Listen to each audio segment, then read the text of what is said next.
noches a todas y todos.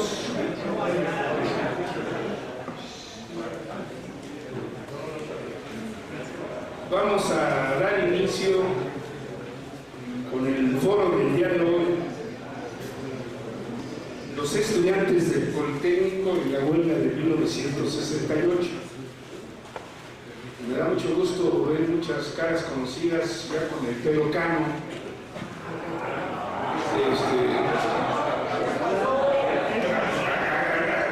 Algunos compañeros, desde luego, y ofrecerles alguna disculpa, pero muchos no conozco efectivamente su nombre. Imagínense, nos conocimos desde hace 50 años. Y bueno, aquí vamos a hablar al compañero Alejandro Álvarez Beja, que es primo hermano de Raúl Álvarez Garín, que en paz descanse, y que es una muestra del Comité 68.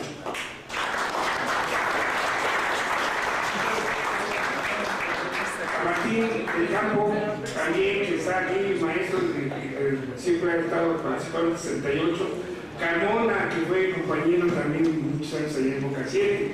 Aquí estoy al compañero Palacios, pero muchos compañeros que nos hemos allí por allá, Valverde también, muchos compañeros que hoy estamos aquí y que nos conocimos en el 68. Yo inicié en el 68 en la Boca 7, en Tlatelolco, allí ingresé. Soy egresado de la Escuela Superior de Economía, entonces pues desde hace muchos años andamos en la lucha. Bueno, tenemos enorme aparición a los compañeros que van a tocar el tema del movimiento estudiantil de 68 en la mirada de los compañeros del Politécnico. En primer lugar está David Vega Becerra, que es egresado en 1968 de la Escuela Superior de Ingeniería Textil. 17 años estuvo trabajando en la industria y 39 años de docente en CEDETIS, que son los centros de bachillerato industrial y de servicios en el estado de Tlaxcala. Lo decimos con un aplauso.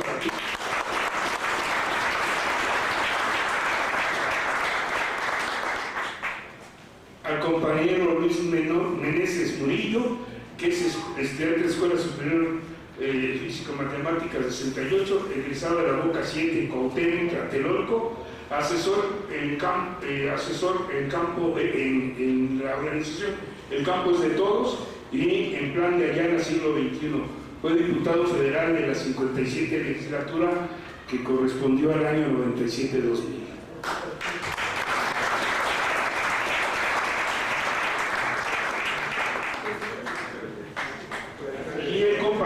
Jesús Vargas Valdés, él estudió en la Escuela Nacional de Ciencias Biológicas, se ha desarrollado en el campo de la historia, es historiador.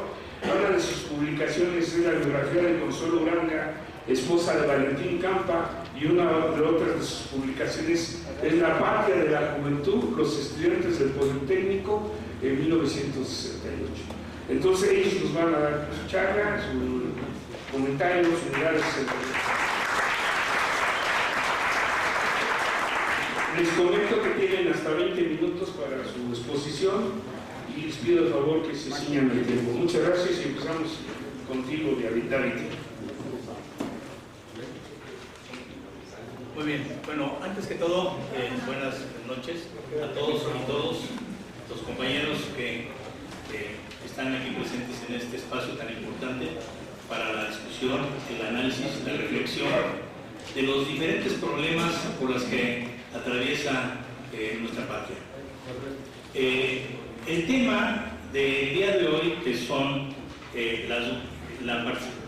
los estudiantes del Politécnico en la huelga de 1968, considero que es importante hacer un recuento de orden histórico, porque no se puede entender cierta participación, organización y sobre todo un espíritu de lucha que se manifestó en plenitud en el año de 1968.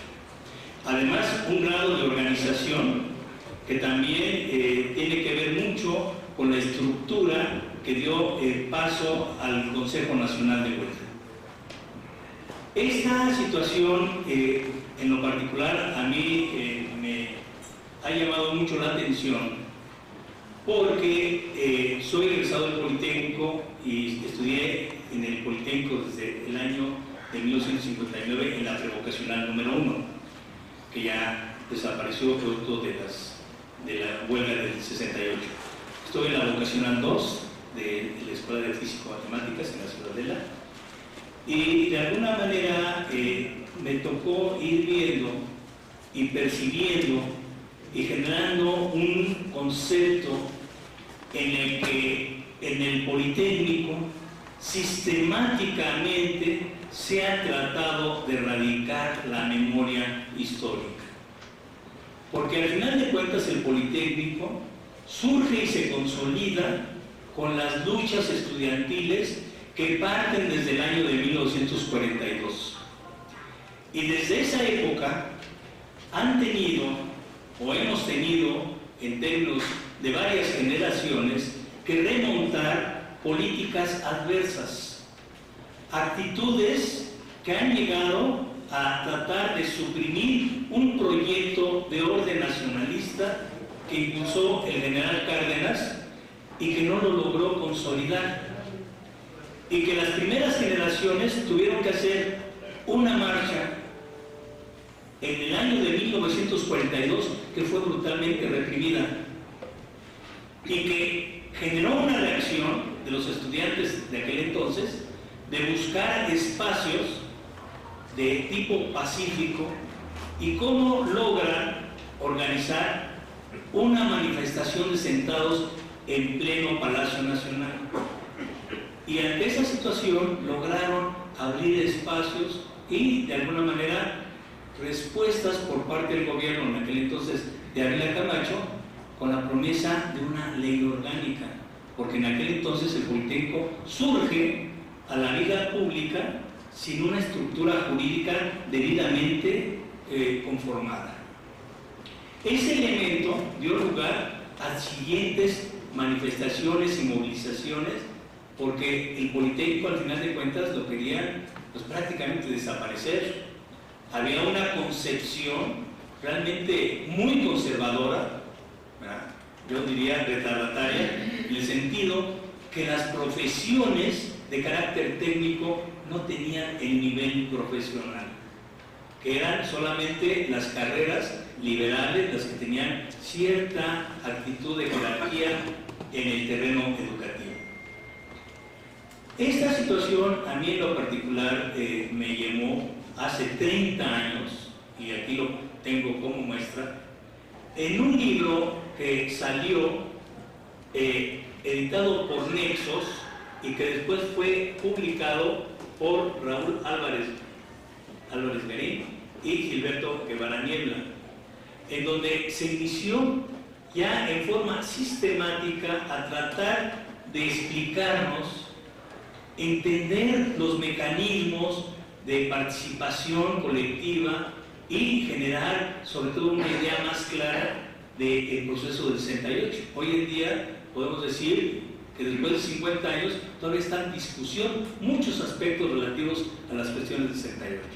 Y ahora hemos entendido, al menos yo en lo particular, que para muchos vivimos un 68 muy diferentes, unos en una escuela de una manera, nosotros en el Politécnico de otra manera. Incluso dentro del Politécnico se vivió un tanto diferenciada la situación, porque no es lo mismo, ¿verdad?, lo que vivieron los estudiantes de vocacional 7 a otras vocacionales que sufrieron los mismos embates, pero no en la magnitud y en el grado en la que se llevó esas formas represivas a nivel de extremo.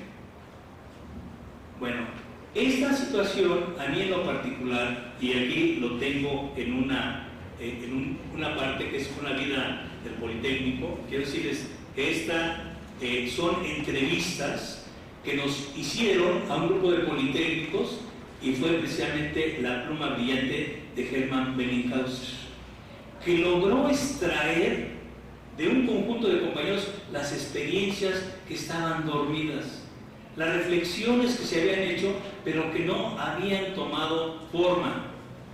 Y esto nos llevó precisamente en esta parte, y está muy claro, por ejemplo, que el Consejo Nacional de Huelga, su estructura, ya se había generado y se había aprobado formas parecidas desde el año de 1956, producto de la intervención del ejército para eliminar el internado.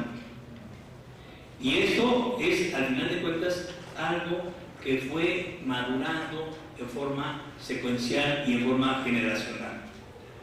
Yo en lo particular me acerqué a las posiciones de la izquierda en el país y en el propio Politécnico cuando empecé a revisar unos archivos que había en la Escuela Superior de Ingeniería Textil, que compañeros que participaron en Ateneos como que nos dejaron ahí en una botella sellada como un mensaje de la historia.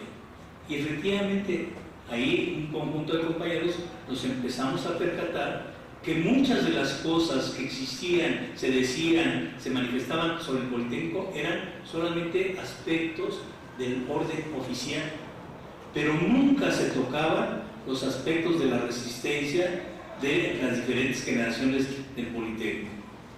Es así como nosotros, conjuntamente con otros compañeros, concretamente de ciencias biológicas, y hablo porque a veces es importante resaltar el papel de algunas compañeras, Marta Servín, ¿verdad?, logró generar el préstamo y pago de un libro de problemas de Latinoamérica que se editaba en aquel entonces por parte de Marco Pardillas y el editor de la revista Política. Eso nos llevó a entender o ubicarnos que efectivamente había la necesidad de rescatar la memoria. Y en esa tarea, yo en lo particular y muchos de mis compañeros, estamos empeñados en rescatar la memoria histórica del Politécnico, en una situación muy desigual, porque el peso de la oficialidad siempre está muy por encima de cualquier esfuerzo, incluso el colectivo que nosotros actualmente desarrollamos, Memoria en Movimiento, que somos un grupo de politécnicos que estamos impulsando trabajos de publicación de libros, de generar carteles, generar incluso entrevistas y conectarnos con la gran expresión que se está generando a 50 años de este movimiento. Porque efectivamente hay cosas que, por ejemplo, diferenciadamente dentro del Politécnico y la universidad, vemos como la Universidad del Pleno, con toda la estructura institucional, tiene un programa muy detallado, ¿sí?, en la que nosotros nos han hecho la invitación, incluso algún compañero, ¿verdad?, el día de la presentación, pues se lanzó, ¿verdad?, de viva voz, esas voces calladas, esas voces asfixiadas, y planteó que este era un espacio, un espacio también del Politécnico.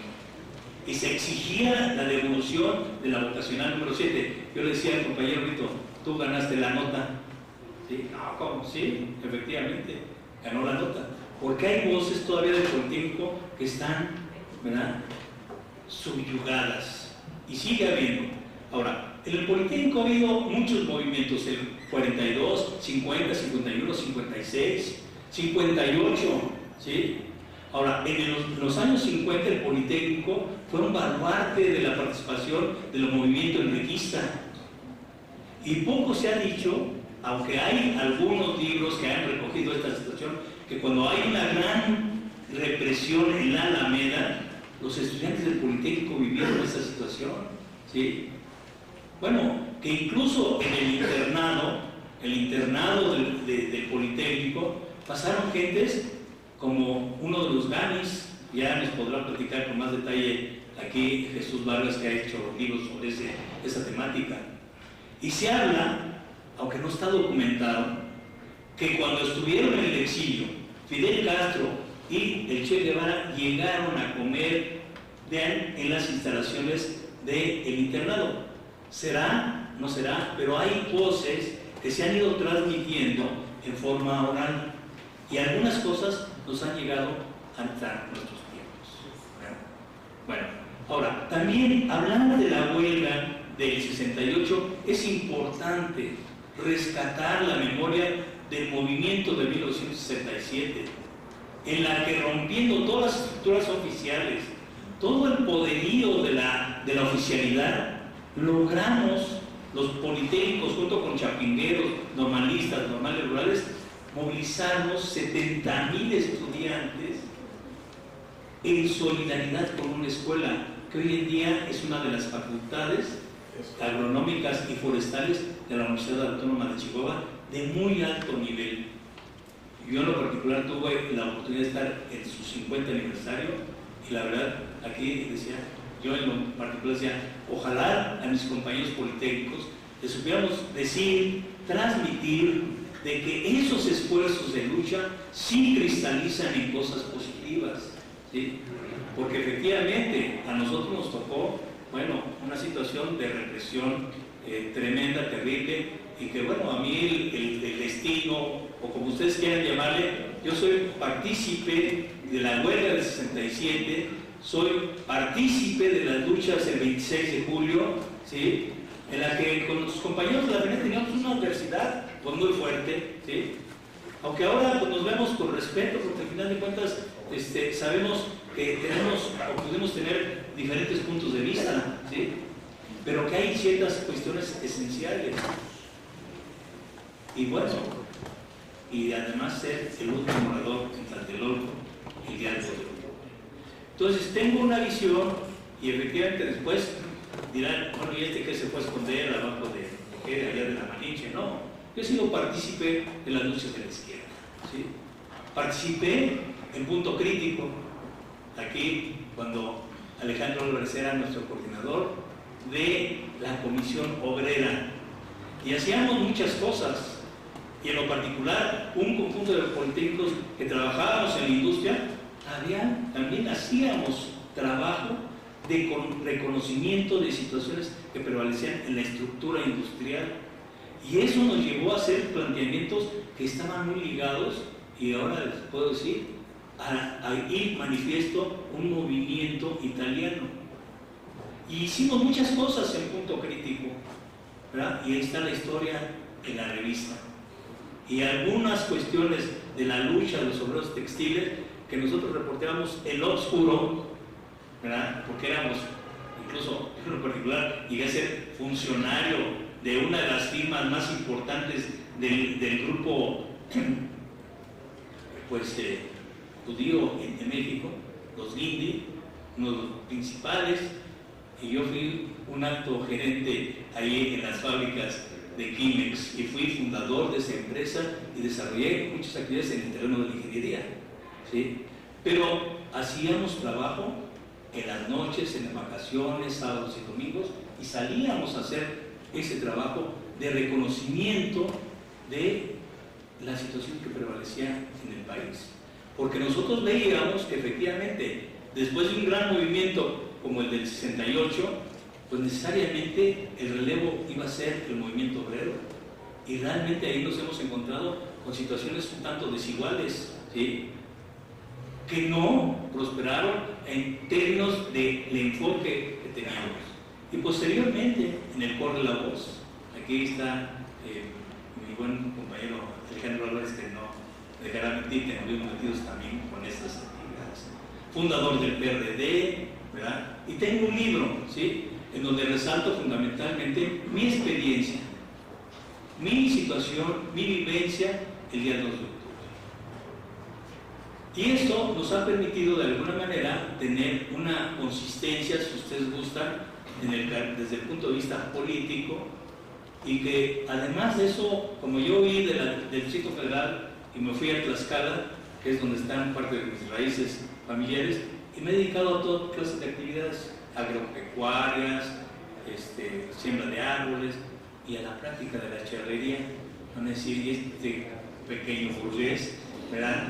En aquel entonces, este hay que matar porque es pequeño burgués, ¿no?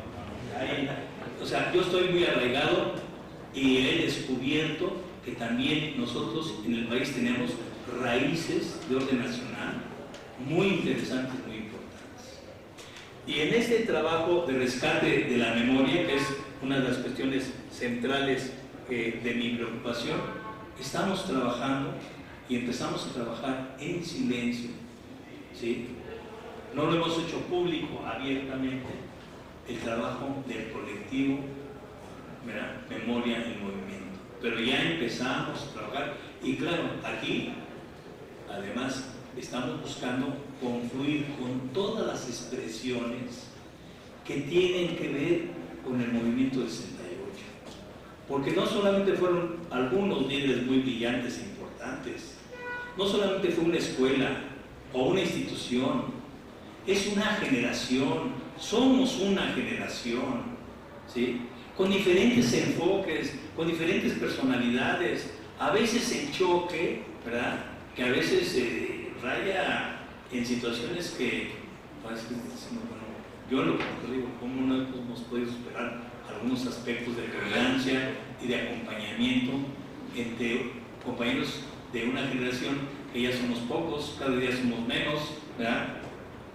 Y que ahora en este 50 aniversario se nos presenta una gran oportunidad de sumar, de conjuntarnos y hacer una gran actividad, y además aprovechando los espacios institucionales. Nosotros en el Politécnico, aunque firmó el director anterior y el de hoy, el actual, de que iba a participar la Ibero, Chapingo, la Universidad Autónoma de México y el Politécnico, en el Politécnico tenemos que ir abriendo espacios, empujando puertas, ¿verdad? Y bueno, pues ese es un trabajo también que considero que es importante. Y el día, por lo pronto, el día 22 de este mes ya me dieron la oportunidad de ir a presentar mi libro a la Escuela Superior de Ingeniería Textil, que es de por sí un perfil muy conservador, no podía esperarse menos, ¿sí? Bueno, esto es a grandes rasgos, ¿sí? Y les podría yo recomendar mi libro, ¿verdad? Para que vean parte de mi trayectoria personal, que lo he hecho así como en el oscurito, porque pues de repente pues, me ha tocado vivir mi compañero Florencio López Osuna, mi subdirector en la Vocacional 5, que nos dieron una oportunidad en un espacio, en una administración que nos abrió las puertas, ¿sí? Y que además nos encomendaron tareas fuertes y difíciles, combatir el porrismo. Y el compañero Florencio López Osuna, cuando sale su fotografía en el proceso, ¿verdad? Amarrado a las manos, o sea, que fue uno de los que fueron más golpeados y que además nunca pidió clemencia, ¿sí? Y bueno, a los 2, 3 semanas lo encontraron muerto en condiciones muy extrañas. Entonces, por eso también hago el trabajo no muy ostentoso, pero de alguna manera considero que trato de hacerlo de forma congruente con algo que nos exige la historia ya a nosotros, la generación 68, ¿sí? Y que la mayor parte hemos sido consecuentes, hemos seguido actuando, hemos seguido participando y que ojalá en este 50 aniversario demos un brinco, yo diría hasta cualitativo, en la protesta, en la manifestación, en la promulgación de libros, en fin, en encuentros de discusión, de análisis, como en este valiosísimo espacio. Muchas gracias.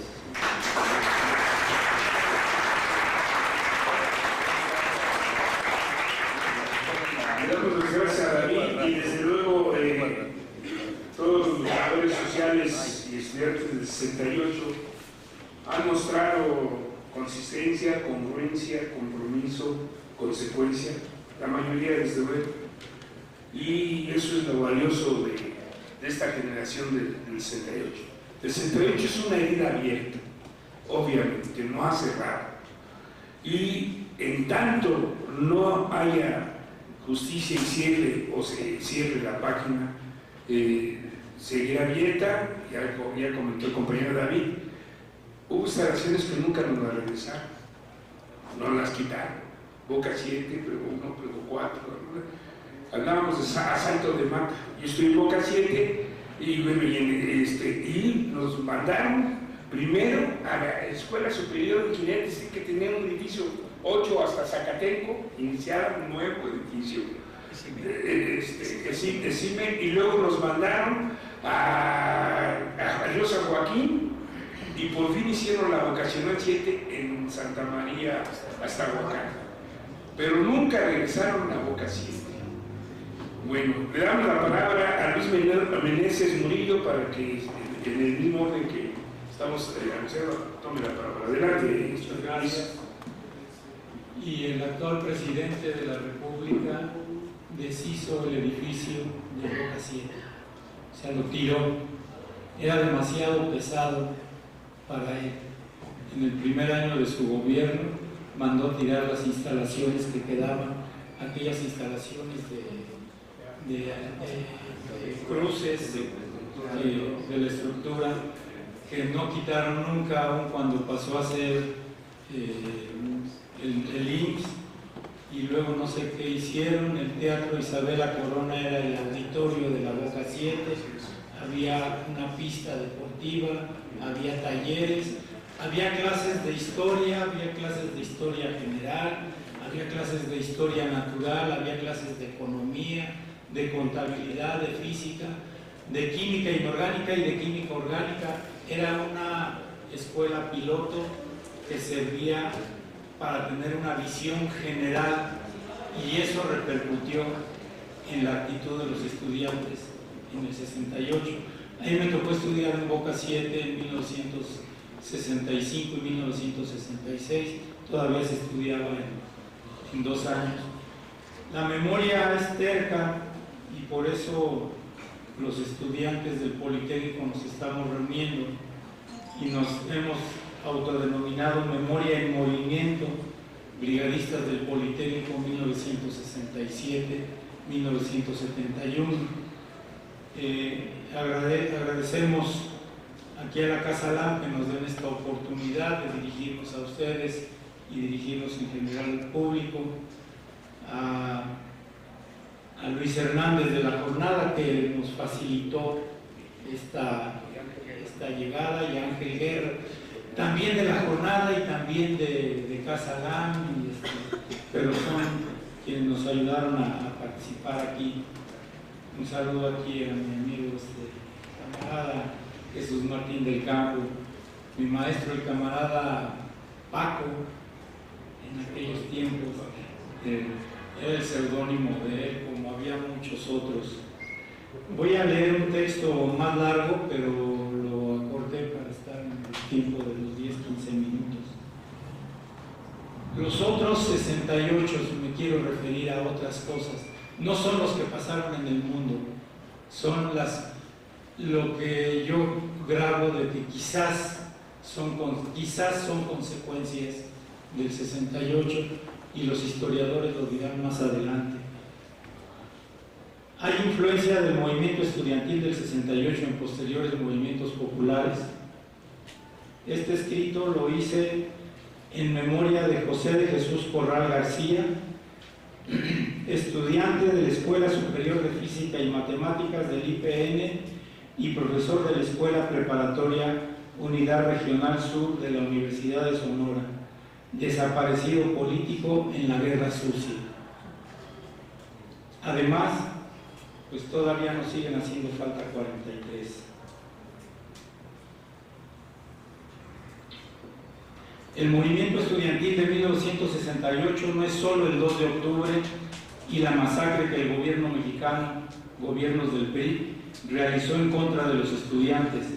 El movimiento estudiantil inició el 23 de julio del año de 1968 en un acto de represión de las fuerzas públicas del gobierno mexicano en contra de estudiantes y maestros de la Escuela Vocacional número 5 del IPN, y desde mi punto de vista terminó el 10 de junio de 1971 con una masacre en contra de una manifestación de estudiantes del IPN y de la UNAM, realizada esta masacre por grupos paramilitares como los Halcones, preparados por militares del gobierno mexicano y protegidos por la Policía del Distrito Federal. Un acto de represión desata la lucha de miles de estudiantes del Instituto Politécnico Nacional, de la UNAM, de la Universidad de Chapingo y otro acto de represión el 10 de junio y asesinatos de jóvenes y líderes emergentes de las escuelas públicas, cierra este ciclo de lucha estudiantil, pero desata iniciativas de lucha social y política en las que decenas y cientos de estudiantes se incorporan a luchas sociales, sindicales, en las universidades y en las empresas e industrias existentes, en los movimientos campesinos e indígenas, en grupos de resistencia y en grupos armados que buscaban derrocar al gobierno por esa vía. El movimiento estudiantil de 1968 en México se ha caracterizado históricamente como un movimiento de resistencia estudiantil que luchaba contra la represión del gobierno, que fue masacrado el 2 de octubre en Tlatelolco, y que sus dirigentes, los que denominábamos algunos los históricos, muchos de ellos ya con experiencia política estudiantil en ese momento, fueron encarcelados durante más de 2 años. Nosotros, los estudiantes que nos formábamos en nuevos liderazgos al calor del propio movimiento, que demandábamos libertad a los presos políticos, ahora, en ese momento, después del 2 de octubre, teníamos cientos de dirigentes estudiantiles en las cárceles. Teníamos a Jesús Martín, teníamos a David Vega y a otros de todas las escuelas. Sí, pero estabas preso el 3 de octubre. Salió muy rápido porque era muy joven. Martín también salió muy rápido porque era muy joven. Acuérdense que la mayoría de edad era 21 años y yo creo que no llegaban como a 20 cuando mucho. El movimiento estudiantil del 68 mostró que las luchas sociales podían irrumpir y hacer que retrocedieran los mecanismos de control político y social por parte del gobierno y sus instrumentos partidistas.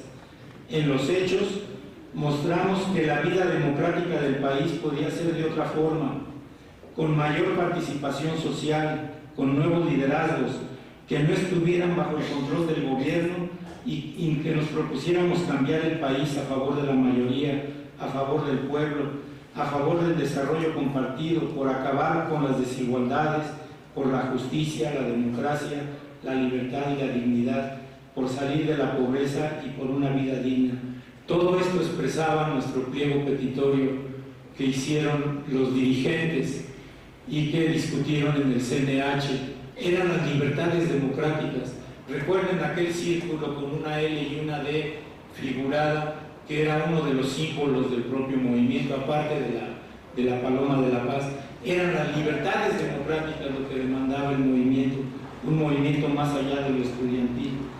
Nuestra aportación como movimiento estudiantil a la vida nacional fue de desafiar al poder establecido en la figura de presidentes de la República, autoritario y represor como lo fueron Gustavo Díaz Ordaz y Luis Echeverría. Practicar una nueva democracia desde las escuelas, que consistió en discutir y acordar en asambleas por escuela, nombrar a los dirigentes desde esas asambleas. En el CNH no iba nadie que no pasaba por la asamblea de su escuela. En discutir y acordar en asambleas de escuelas, construir un órgano estudiantil como dirigencia nacional colectiva, como lo fue el Consejo Nacional de Huelga, en rendir cuentas en las propias asambleas de base y señalar los actos represivos y autoritarios de los gobernantes. Era claro, el gobierno de ese tiempo nos reprimía, nos encarcelaba por el delito de disolución social. Todavía no entiendo qué es eso. ¿Cómo estábamos disolviendo la sociedad mexicana? Ahora, el gobierno de Peña Nieto seguramente nos acusará por violar la seguridad interior del país. Otra cosa que no entiendo. El gobierno de Díaz Ordaz nos golpeaba directamente, más a los estudiantes politécnicos. Así lo hizo desde el 23 de julio de 1968 en la Boca 5 al perseguir y golpear estudiantes y profesores con los granaderos. Así tiró de un bazucazo la puerta de la Prepa 1 de la UNAM en el centro histórico y esa misma noche tomó las instalaciones de la Prepa de Tacubaya y Coyoacán con el uso del ejército.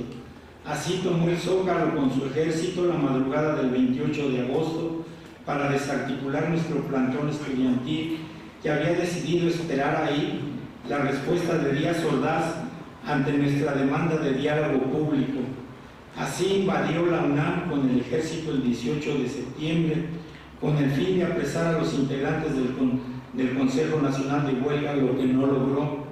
Así combatió con el ejército y la policía a los estudiantes politécnicos el 21 de septiembre en Boca 7, el 22 de septiembre en la Unidad Profesional de Zacatenco, el 23 de septiembre en un combate de más de 6 horas en el casco de Santo Tomás, y aquí está el compañero Galván, que fue partícipe en esas gestas.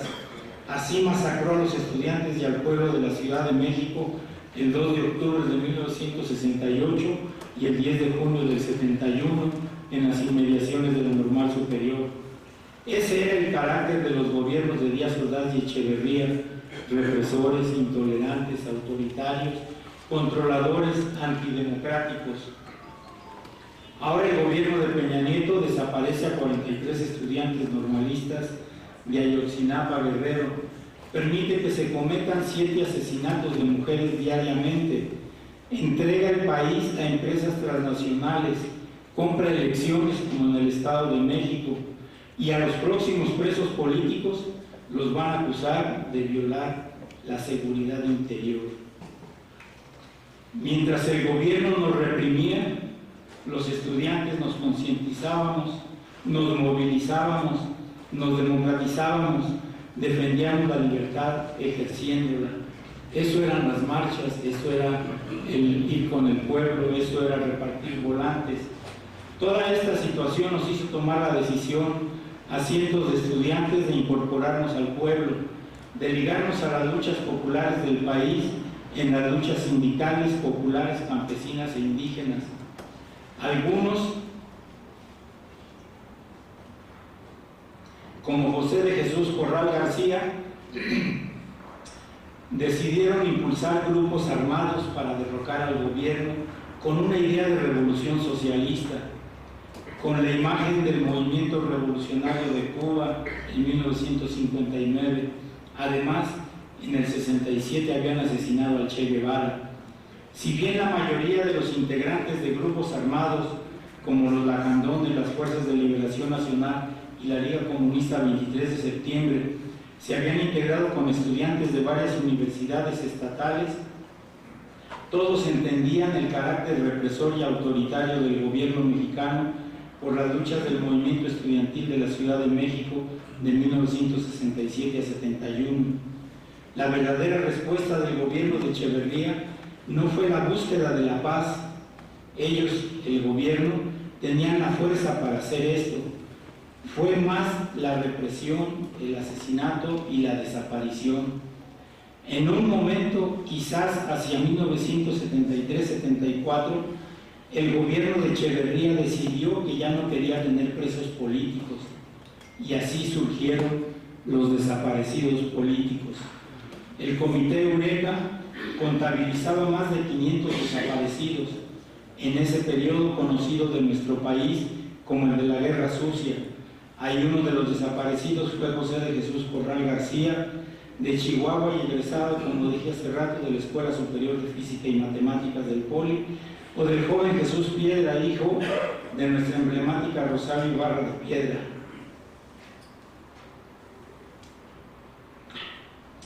Él venía de la Universidad de Nuevo León.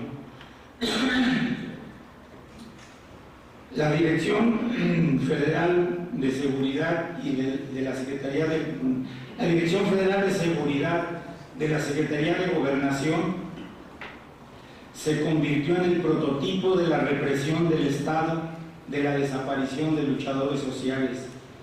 Hoy el gobierno de Peña Nieto desaparece 43 estudiantes y no contestan nada. Por otra parte, decenas y cientos de estudiantes habíamos decidido incorporarnos a las luchas populares para hacer la revolución en México. Eso pensábamos, para derrocar el gobierno con la movilización popular. Adoptamos ideologías de la lucha del pueblo mexicano, ideas socialistas y marxistas de las luchas internacionales. Nos propusimos construir fuerzas sociales de izquierda para derrotar a los conservadores de la derecha, que controlaban y lo siguen haciendo a los gobiernos, que explotan a los trabajadores, se apropian de los recursos naturales, sociales y económicos y han generado la miseria y la pobreza del país.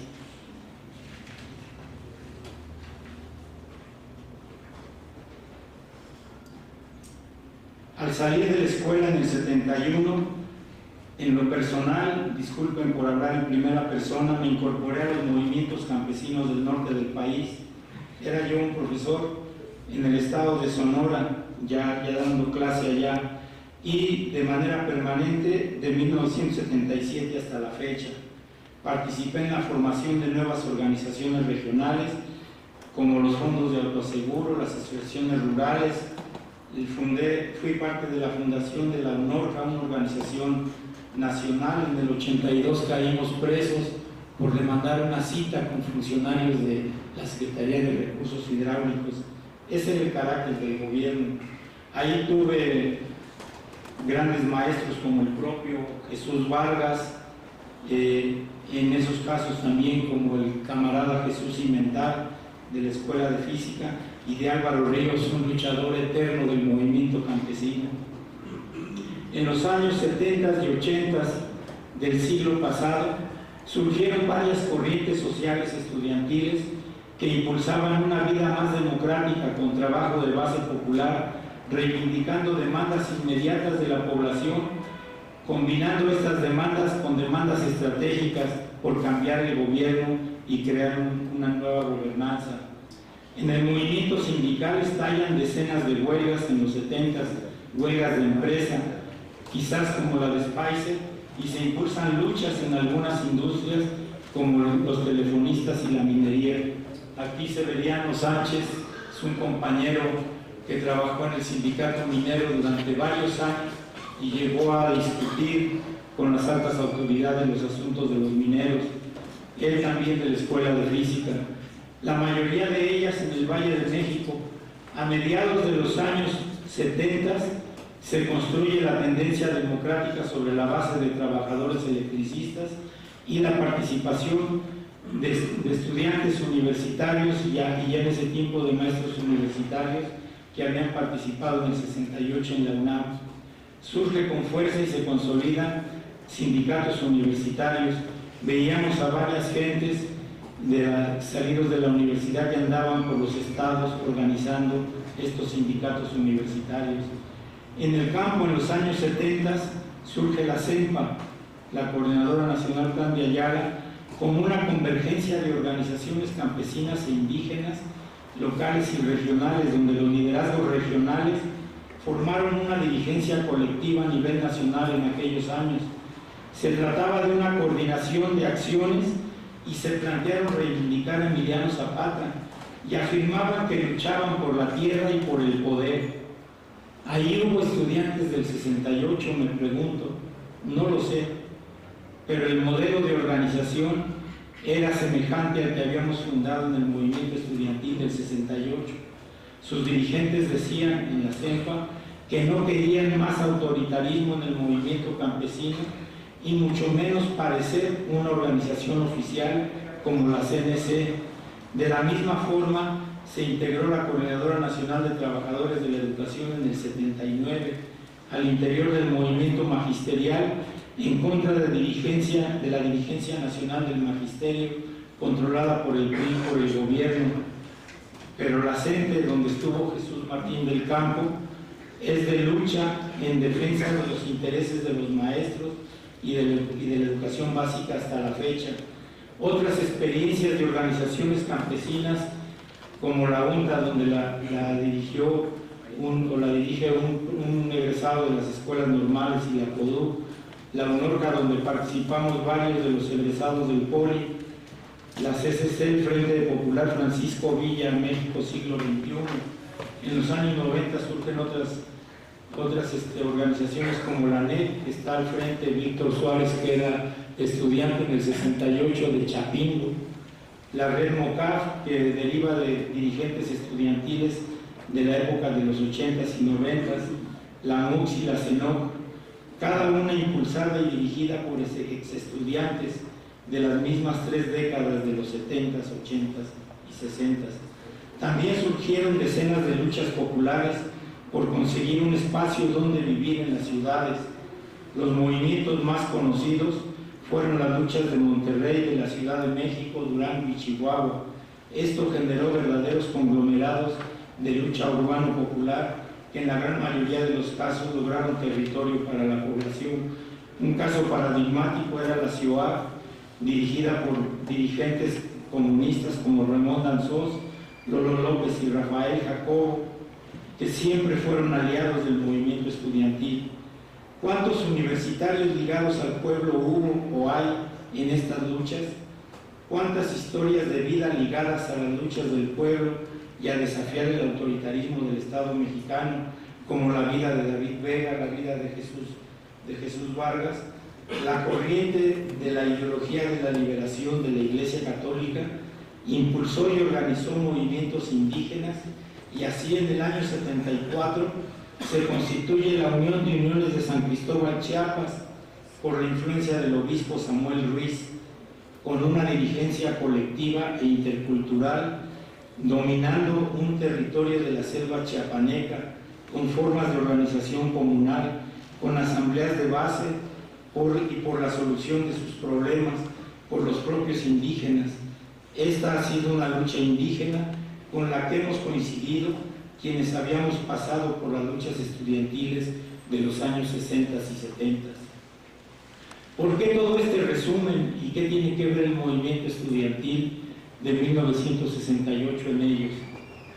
En varios hubo y hay actores directos del 68, en otros la experiencia del movimiento estudiantil de ese tiempo les mostró que ya no se debía confiar en los gobiernos, que la democracia se podía practicar de otra forma, con la participación de las bases sociales.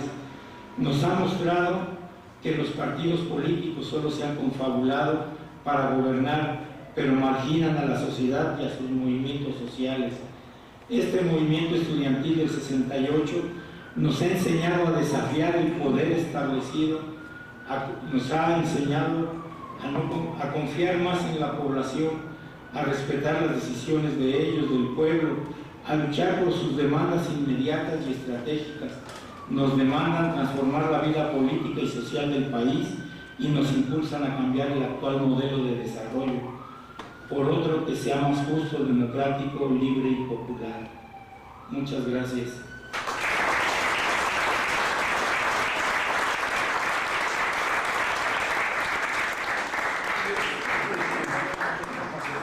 Quiero hacer un comercial del movimiento Memoria del Movimiento Brigadistas del Politécnico 67-71, de un brigadista de la Prevo 4, la histórica Prevo 4, varias veces histórica Prevo 4. Guillermo Palacios estuvo en Prevo 4, yo siempre lo ligaba a Prepa Popular por alguna razón, pero porque siempre lo veía, pero siempre ha estado en la vanguardia, siempre ha estado adelante. Ahora andaba recogiendo firmas por la compañera Marichuy y seguramente va a estar al frente en las luchas de cualquier movimiento que se dé. Él hizo esta experiencia, lo acaba de publicar, se llama De la protesta callejera a la lucha por otro mundo posible, Guillermo Palacios. Es alguien que se ha ligado a él y que ligó a él y a su familia en toda esta lucha. Gracias, Guillermo. Y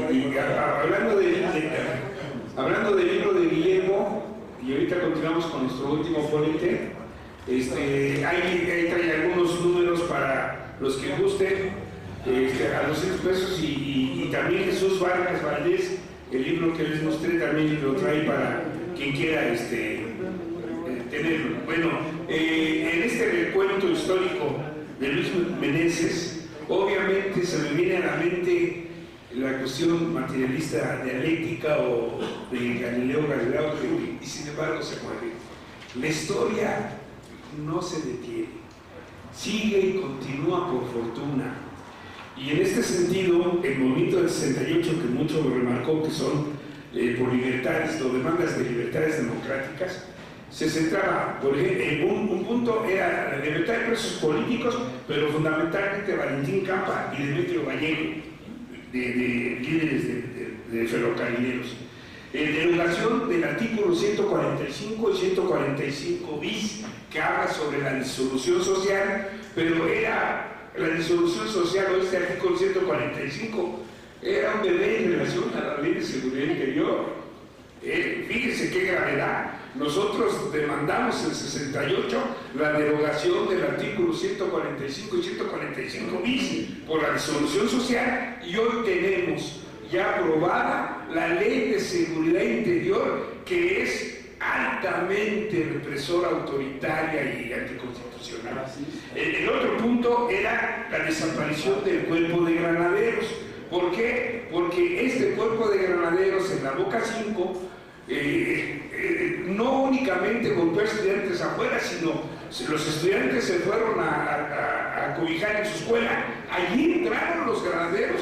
Los maestros que defendieron a los estudiantes también les tocó toletazos y represión. Y entonces, obviamente, cuando el compañero Luis Meneses dice que la historia del movimiento 68 empieza el 23 de julio del 68 y termina el 10 de junio del 71, es una cosa muy importante. ¿Por qué razón?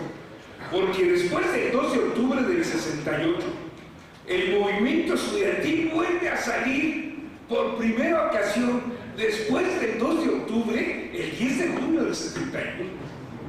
Fíjense, o sea, no había el movimiento estudiantil iniciado otra etapa, y en la primera salida otra represión. Por eso es muy preciso el compañero enseñará que el movimiento estudiantil prácticamente es del 23 de julio al 10 de junio del 71. Entonces, y otra de las demandas, obviamente, era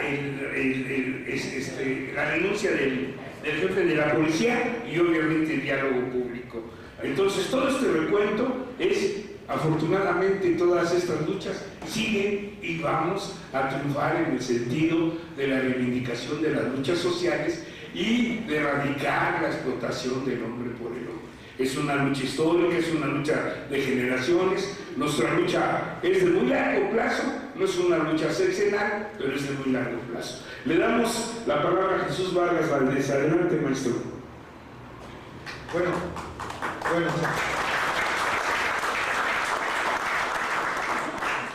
Muchas gracias, les agradezco, y sobre todo les agradezco que estén aquí, que vienen desde muy lejos algunos, y para mí es verdaderamente un honor que hayan asistido a escuchar lo que han dicho David, Luis, y lo que voy a tratar yo de aportar para una interpretación sobre el movimiento considerado, y hago la precisión. Quienes estamos ahorita involucrados en lo que es el colectivo Memoria del Movimiento, asumimos que el movimiento estudiantil empezó en 1967 y le pondría fecha. El 3 de julio de 1967, cuando la vocacional 7 de turno vespertino se lanzó a la huelga, paró la escuela y se dedicó a ir a todas las escuelas del Politécnico a invitar a sumarse a la huelga, y el 7 de julio de ese mismo año el Politécnico se puso en huelga apoyando a la Escuela de Agricultura de los hermanos Escobar. Ese 1967 fue el ensayo de lo que sería al año siguiente el movimiento de huelga de los estudiantes del Politécnico, la Universidad, la Ibero, Chapingo y muchas otras escuelas. Y el movimiento como tal termina el 10 de junio de 1971 desde el punto de vista histórico. La huelga sí empieza el 29 de julio, entre el 29 y el 30 de julio, y concluye el 7 de diciembre. Esa es la huelga del 68. Pero hay que diferenciar huelga y movimiento. Es una propuesta que dejamos aquí planteada porque esto explica historiográficamente mejor las cosas. Miren, estoy casi seguro que muchos de ustedes vieron la película Las Actas de Marussia. Esta película es una película muy emotiva, es una película de lucha, en la que al final una huelga de mineros termina masacrada. Y en los últimos momentos, los líderes de esta huelga masacrada le indican a unos jóvenes que tienen que salir, que tienen que salvarse y que ellos tienen la responsabilidad de decirle a todos los trabajadores por lo que estaban luchando y por lo que se debe seguir luchando. Fueron comisionados para hablar de lo que había sido ese gran movimiento que es simbólico de todos los movimientos proletarios, populares, campesinos, que se dan no solamente en México, sino en todos los países, y no solamente de América, sino de todo el mundo. De alguna manera, los que estamos aquí, y muchos más que no están aquí, somos un poco como esos jóvenes que se salvaron para dar a conocer lo que había sucedido en esa huelga minera. Somos testigos de un gran acontecimiento que no terminó, que no es nostálgico, que no estamos aquí para recordar con lágrimas en los ojos, sino que estamos aquí para tratar de dilucidar qué importancia tiene en este momento tomar la continuidad, aunque sea en el pensamiento, en la palabra, en el testimonio, de lo que esto significó. Yo, como dedicado a la historia, estoy convencido de que la historia no es una cadena de acontecimientos que terminan, que principian y terminan, como si fueran eslabones sueltos. La historia es una cadena de eslabones unidos, y lo que sucede en el quinto eslabón tiene que ver con el primero, y así sucesivamente. ¿Qué quiero decir con esto? La independencia dejó muchos pendientes. Prácticamente pasaron 40 años para que se ejerciera parcialmente lo que habían sido los anhelos de la independencia. Y cuando se iniciaba a cumplir lo que habían soñado los insurgentes, se vino otro movimiento, el de la reforma, y volvemos a lo mismo. Recuperan los reformistas, los liberales revolucionarios, recuperan las ideas más precisas de lo que había sido el movimiento de independencia, se abanderan con esas ideas y encauzan la lucha hacia adelante.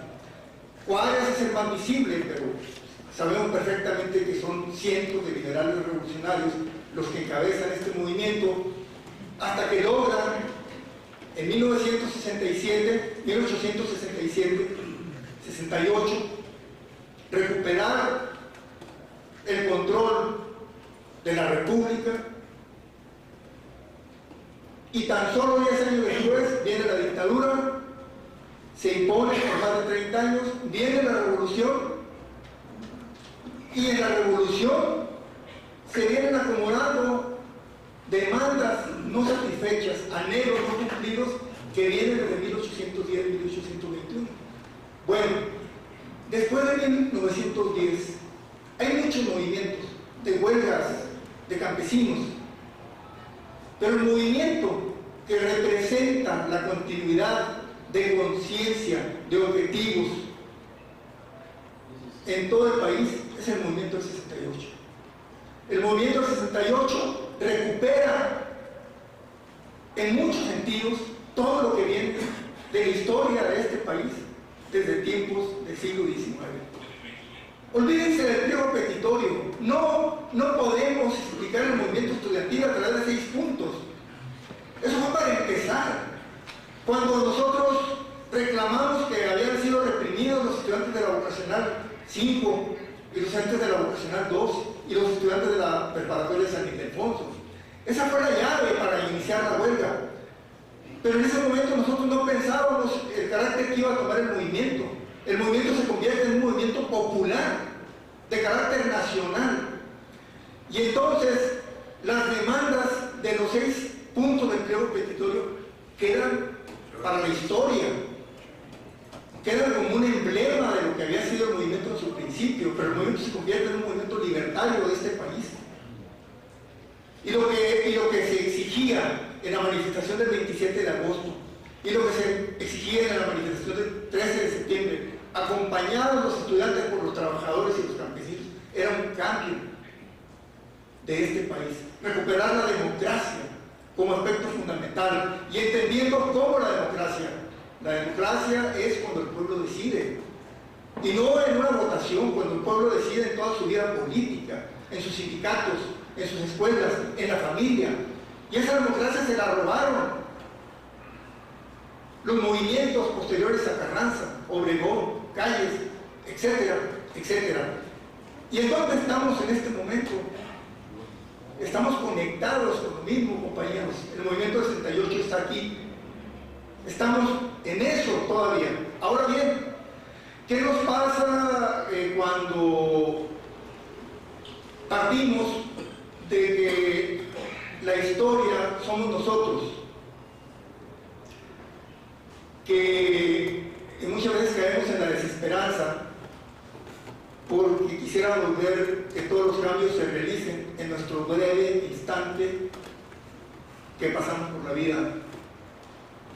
Y ese breve instante en la historia no es nada. Nosotros tenemos que asumirnos como sujetos de la historia, cuyas ideas, cuyas convicciones, cuyos esfuerzos, cuyos anhelos nos van a trascender. El país no va a cambiar como quisiéramos antes de que todos nos vayamos.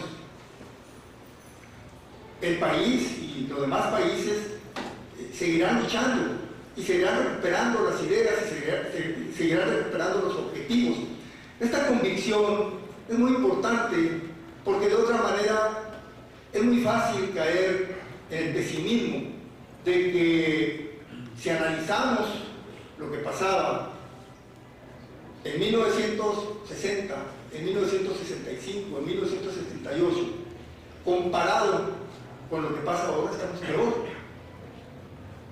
Porque la represión, porque el autoritarismo, porque el descaro de los asesinatos, porque la forma en que actúa el gobierno es mucho más autoritaria que todo lo que se había conocido antes. Y si nos vamos a la época porfiriana, nos vamos a dar cuenta que hay una conexión estrecha, pero no estancada en el tiempo, una evolución, porque ahora está peor la forma en que el gobierno sirve a los intereses monopólicos mundiales y la forma en que se destruye la ecología, en que se destruye la naturaleza, la forma en que se reprimen los movimientos, la forma en que se masacra en una guerra contra el narcotráfico, que es en verdad una guerra contra el pueblo. Esa guerra no es contra los narcotraficantes, es una guerra contra el pueblo. Y se lo digo porque en Chihuahua la vivimos desde que empezó hace más de 10 años. Entonces, compañeros, la visión que tenemos que asumir del movimiento del 68 es una visión de la historia. Y algo de lo que tenemos que pensar es que está pendiente la historiografía del movimiento del 68 conectada con las luchas anteriores al mismo movimiento. Se han publicado muchos libros, se han publicado muchos testimonios, pero una historia amplia, profunda, está pendiente. Y esto no es casual de la Revolución Mexicana. Tuvieron que pasar casi 100 años para poder empezar a entenderla, y todavía la estamos tratando de entender.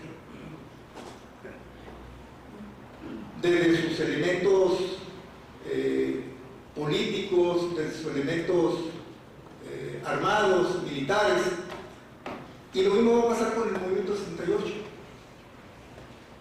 Tendrá que ser quizá una generación de jóvenes historiadores quienes se lancen a la tarea de recuperar esta historia y conectarla a toda la historia de México. Creo que sí es necesario señalar algunos puntos sobre la huelga y el movimiento. Y como esta es una mesa para hablar del Politécnico, también es necesario establecer algunas diferencias. Miren, en el movimiento 68 fue determinante la salida de Javier Barrosierra el 1 de agosto encabezando una manifestación. Fue determinante. Si Javier Barrosierra no sale a encabezar la manifestación del 1 de agosto, no sé cuánto tiempo hubiera tardado el estudiantado de la UNAM en declararse en huelga y en salir a las calles. En comparación, el director del Politécnico se escondió y empezó a lanzar consignas para que los estudiantes nos regresáramos a clase. Una comisión fue a verlo y él lo que les contestó fue que tal vez se podría encabezar una manifestación, pero de puros politécnicos, que no quería que se juntara el Politécnico con la universidad. Fue un pretexto, pero esa es una de las diferencias nada más. La UNAM conserva todos sus espacios emblemáticos, incluyendo el Che Guevara, con todo lo que ya sabemos. Pero se conserva todo, todas sus escuelas. Las preparatorias desaparecen, pero en su lugar aparecen los SH, que es un nivel superior. Y que los SH absorben a muchos profesionistas que habían participado en el 68. Y los SH van a representar una continuidad de muchas maneras. El Politécnico desaparece las prevocacionales, desaparece la vocacional 7, se crea en lugar de una dirección de vocacionales la Dirección General de Educación Tecnológica e Industrial, donde se refugian los porros. Y el mismo Politécnico en los años siguientes es dirigido por porros.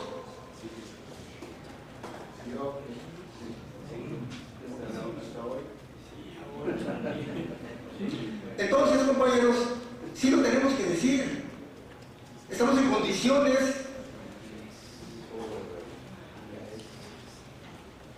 mucho más difíciles para recuperar la memoria colectiva y para enfrentar de una manera digna e inteligente estos 50 años que se van a conmemorar en estos meses.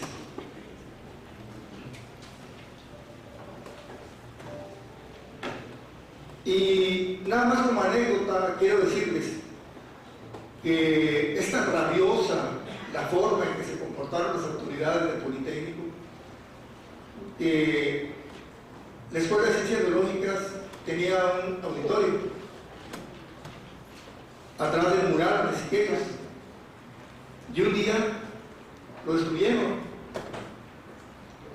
¿Y saben por qué lo destruyeron? Para borrar la memoria, simplemente.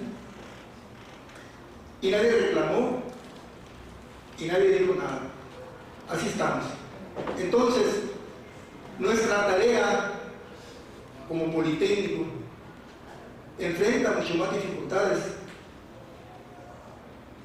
y las tenemos que emprender en los términos en que ya he comentado, con una visión de pasado y de futuro, recuperando como una necesidad lo más relevante que dejó la huelga y el movimiento, y de una manera crítica. Quiero hacer otra comparación. En el norte, como en el sur, la revolución dejó una secuela